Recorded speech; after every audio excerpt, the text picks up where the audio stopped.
What's up, everybody, and welcome to my Smackdown review. A review I probably wasn't even gonna do tonight because of this show. And I even waited a long time debating should I even do this review after what I saw tonight. And holy shit, this was bad. You want to talk about bad? You're gonna see a lot of bad tonight. We're gonna get to it. I want to get through this as quick as possible since I waited so long to do this review. But I got a lot to say of the logical gaps and how bad this fucking show Smackdown has gotten. But we'll try to find some type of positives throughout this whole thing.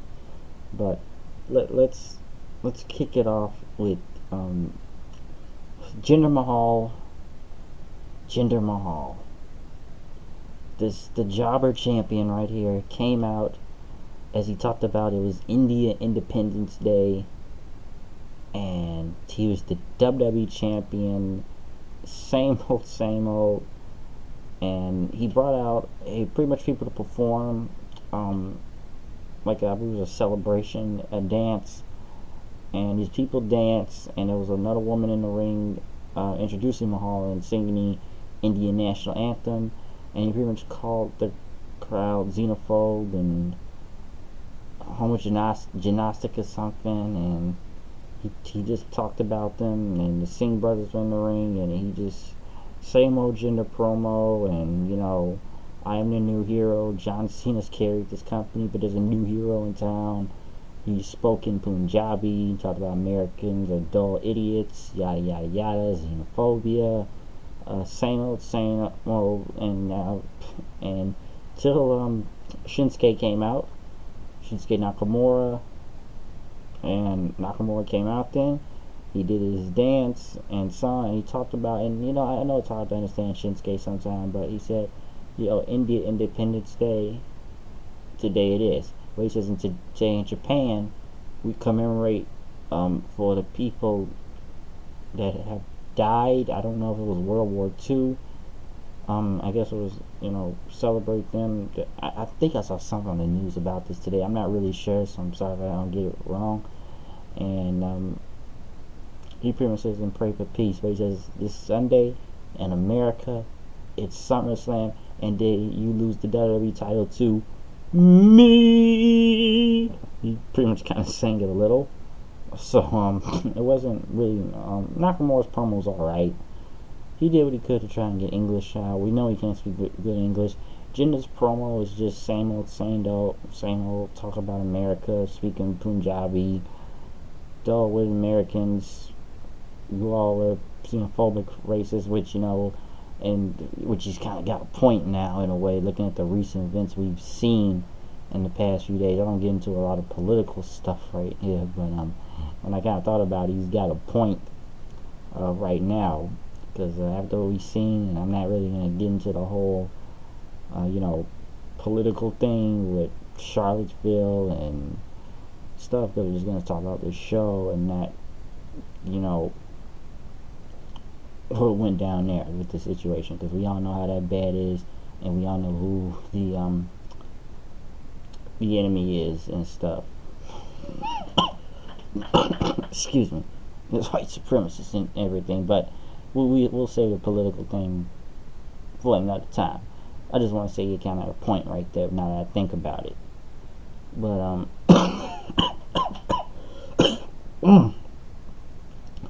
next was Becky Lynch and Natalya. Naomi was on commentary. Pretty good match, I'll give it that. Decent at best. Natalya got the win, clean victory over Becky, getting the sharpshooter, and then tried to go back with another sharpshooter, but Naomi got her out of there. Carmella came out then, said she's missed Money in the Bank, and it doesn't matter if Natalya or Naomi wins. We all know who will be the real winner, as James Ellsworth puts it. So at least Natalya looks somewhat strong, because I haven't really noticed Natalya throughout this whole feud, really, with Naomi either. So yeah. And here's one thing that's really crazy. They've been hyping all night with this whole John Cena and Jinder Mahal match. And we'll get to that in a second. They also sent best wishes to Ric Flair which I know it's been a tough situation with him, or we're still hoping for the best for Ric Flair and that he gets better. I know his surgery was for his colon, and he had to remove a blockage. I know they say he's still in critical condition, and I believe his kidneys, or I think they put him on kidney dialysis, really. So, we're still all out here hoping for the best for Ric Flair and hope he gets better. So, we're glad we're hearing some news, and we're all just hoping he gets better. That's the main part. Best wishes and keep your prayers on for Ric Flair.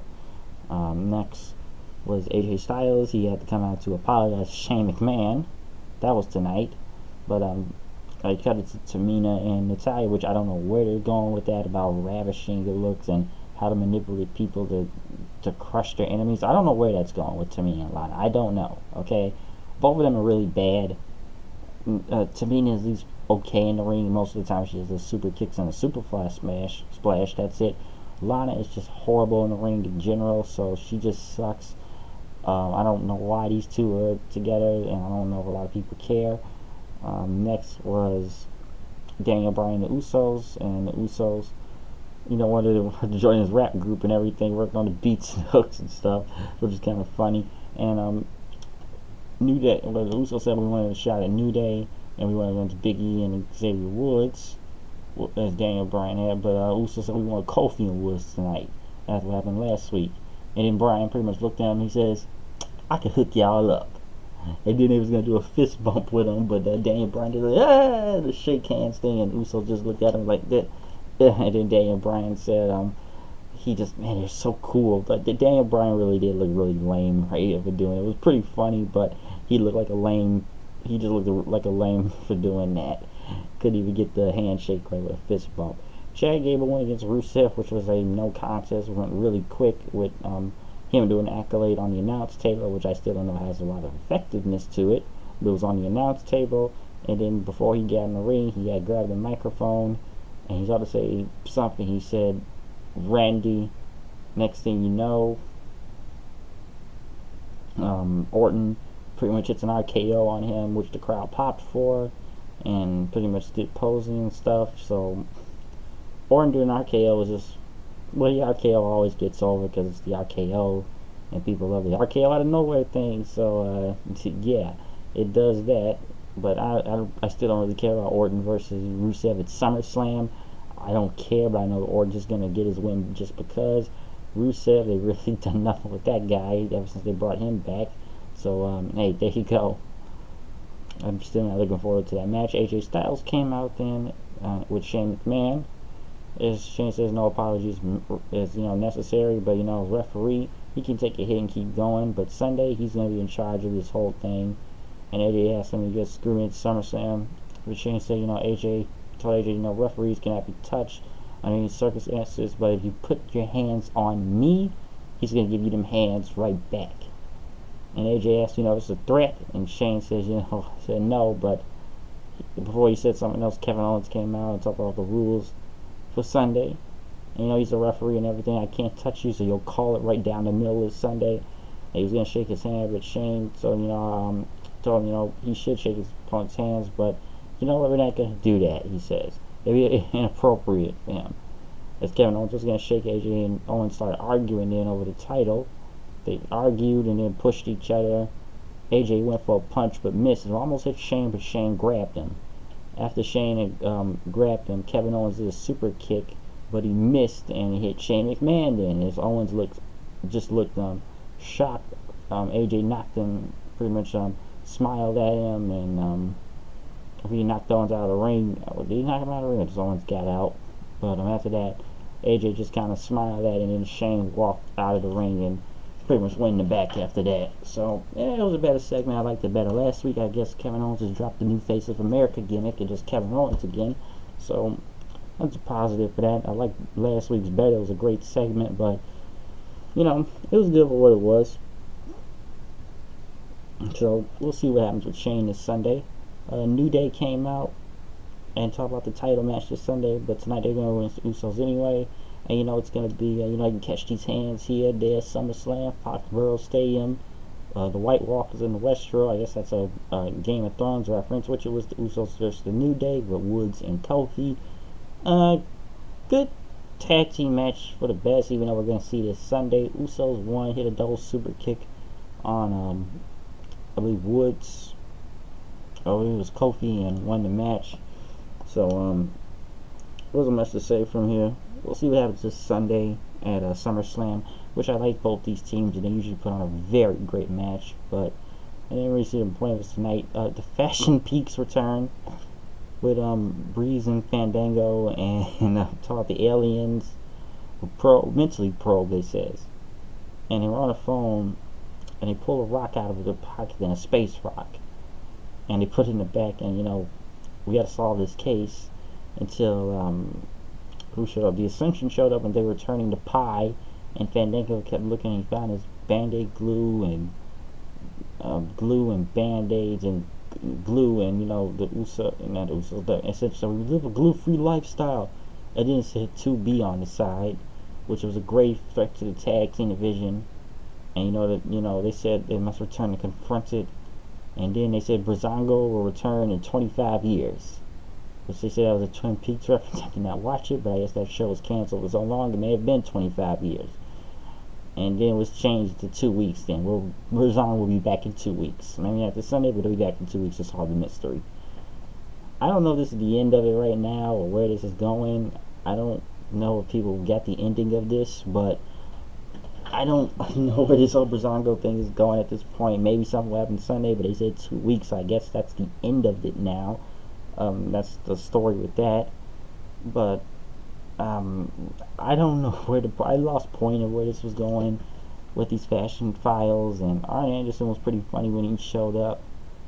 Maybe they're still trying to find the team, but I guess some really believe this is the end. This is the end until 2 weeks. So I don't really see what the payoff of this, and maybe there still is a payoff. I don't know. Now let's get to the most significant match in SmackDown history. The biggest match in SmackDown history is JBL would say there. JBL's the great, not JBL. Jinder Mahal is the greatest champion of all, WWE champion of all time. One of the greatest. So yeah, okay, dumbass. All right, keep doing that. And the most significant main event in SmackDown history.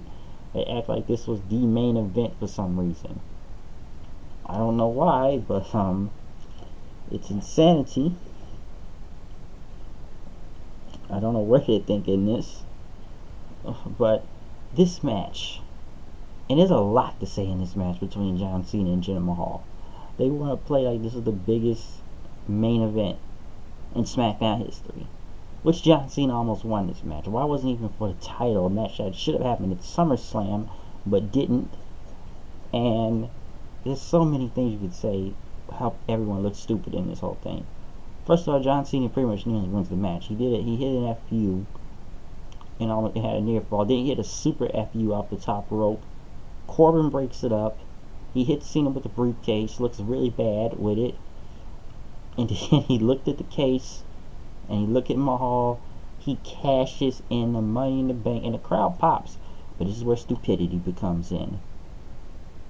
As soon as the bell rings, and you can see Corbin just looking at Cena multiple times, left and right, looking at him there. He knocks Cena off the apron, and then Jinder Mahal gets a roll up for the win, beats Baron Corbin, and good God, what a waste of a Money in the Bank cash. What a fucking waste. This was stupid. All of this was stupid. Okay, this was just fucking retarded. Corbin looked like a fucking moron. And then next thing you know, Cena's out there smiling, Corbin's pissed. And when you can see Cena on the screen for me, you can see some girl pretty much putting an FU to Cena like this. Just him in the FU just because.